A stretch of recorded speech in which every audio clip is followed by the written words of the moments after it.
Good morning, Sunday morning. Coming down. Nice day up here in Fort Mac, a little bit overcast and so on. Not quite as overcast as the political weather situation around Joe Biden.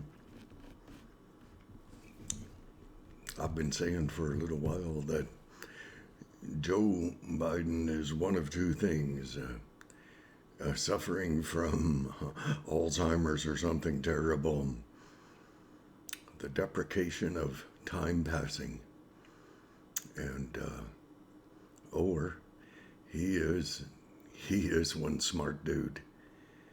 And when I think of his letting on that he does not want a third world war, and I watch everything he's done, I think we are in the third world war. It's kind of like there hasn't been a Pearl Harbor yet, emphasis yet, and to me, that's really when the U.S. got into the Second World War. Was not at the horror associated with things around in the war that was going on, but it was when the U.S. were personally attacked. Now,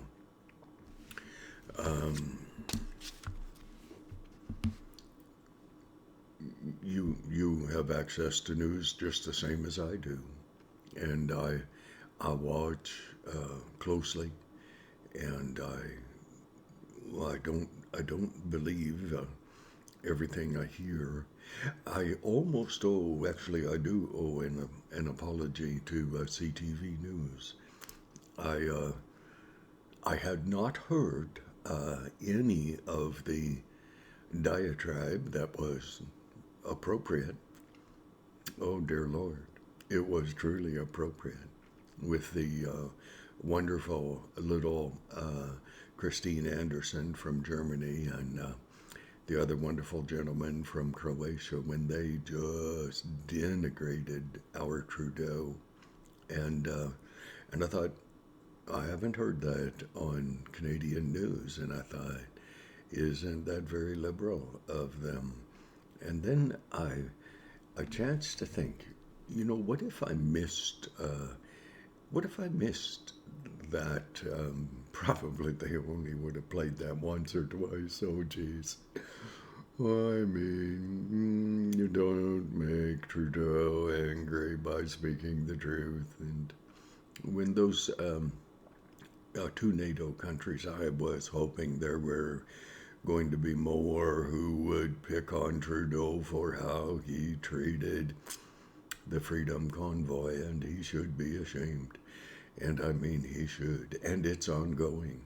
The leaders of the convoy, they're still receiving the joy and the abuse that comes from a dictator like person who is the way Trudeau is. And we pick on Putin because he's put 15,000 people in jail or charged them, and they might just disappear. And that was from a week ago. Who were protesting. And here we have Trudeau, more charges, more accusations, more with Trudeau and the Liberal government and the not really any good NDP.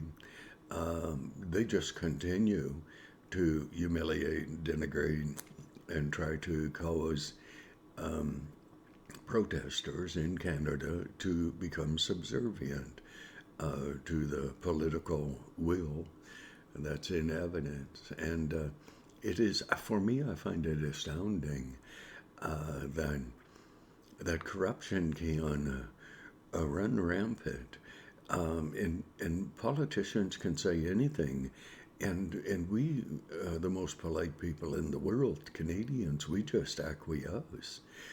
And so let's just take another short run against Biden, the leader of the free world. We're screwed, eh? If Biden is the bright shining light. Oh, gee whiz, we are. Oh, the joy of the knowledge that there is a creator and his son who loves us. Oh my, what an honor. So Joe Biden invited Putin to invade when he said, reporter asked him about 6 weeks ago, what happens if Putin makes an incursion into the Ukraine? And Biden, in his stupidity or in his wiliness as a fox, yet to be determined, Biden said, well, if it's only a small incursion, you know. This time, I mean, the guts of the Democratic Party to allow Joe Biden to go to Europe after Kamala Harris went there and gave a geography lesson to NATO people. Oh, jeez. Oh, that was so sickening. So sickening. But anyways, they let old Joe go over there to meet with the NATO people to try to set everything straight that he's been saying wrong. Like he said for the longest time leading up to Putin's lining up at the Ukrainian border before ever there was an incursion. And Biden kept saying to the Ukraine, boy, you're close, eh? You're close. My family almost has enough money, not quite, but you're close. Oh, you just kind of do a few more things and you'll be accepted into NATO, knowing full well that Putin said he will not have a NATO country on his border. But he's an arrogant prick. Who is he to say what? But who is Joe Biden to taunt him? Okay, to taunt him into invading. See, it doesn't matter at all to politicians unless they're true patriots of the country they represent. It doesn't matter how many people die. Well, it does to the people. So here, Joe goes over and he talks with some U.S. soldiers in Poland, and he says, when you get over there, meaning the Ukraine, you'll see women and children, and they'll be fighting for their lives, and all this crap. Now, Joe, is he that stupid? He could be. Is he that smart? He could be. Anyways, all this subterfuge, smoke, mirrors, stuff like that, processed hay, out the tail end of a horse, has been, oh, we don't want to do anything that would cause Putin to kind of lose it and go over the top. Well, what is Joe Biden doing, the great leader of the free world? What is that idiot doing? Well, he's doing everything in his power to destroy democracy, destroy the United States of America, to destroy. Trudeau is doing everything he can in Canada. Spend, spend, spend. Oh, just spend.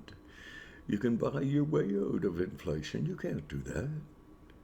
Make more money. The money you have becomes devalued by the amount of money that you create out of thin air. I mean, you're in financial rack and ruin. Well, don't go spend more money. I mean, dear Lord, get a get a get a savings program. Oh boy, hey, I know what it is like to be short of money. You have no idea. I try to pay bills before I eat. Thankfully, I don't want to become overweight. I'm not. But anyways, so um, Biden just pretends like he's helping. Biden compared to the 8,000, I don't know if it was a week or a month or a day, uh, immigrants coming across the southern border. And he tried to draw an analogy between um, the Ukraine and the United States of America. It can't be done. Biden has pretended to send help in a timely manner. It's not true. He's lying. The fact checkers, I think they were inundated with Joe's great speech. And he did really, really good until he came right up to the very end. And then he forgot to look at the teleprompters. And he said that Putin has to go. He's a butcher. Okay. That whole purpose of the speech and the reason the Democrats in the states allowed him to go to Europe was to make up for all the stupid crap that he had been talking about. Stupid crap. But real to Joe. And if you want a new world order, you have to destroy the old world order. It's not hard. Pretend like you care and don't care at all. It's not hard. Okay, I'm going to cut this short. I could go on for another hour. I'm not going to. Yellowstone is on TV. Whoa, I like that. God bless. Don't you worry, but don't you close your eyes and hide your head in the sand. In a scrap, when your life is on the line, you want a clear head. You don't want to be emotional. Don't be emotional. Don't be angry when you go into a fight. You go in with a clear mind, thoughtfully considering the cost, the odds. Screw the odds. It's determined by your heart. And what my dad used to say, he said, walk quietly, but carry a big stick. Well, that's all right as long as no one takes it off you and uses it on you. God bless.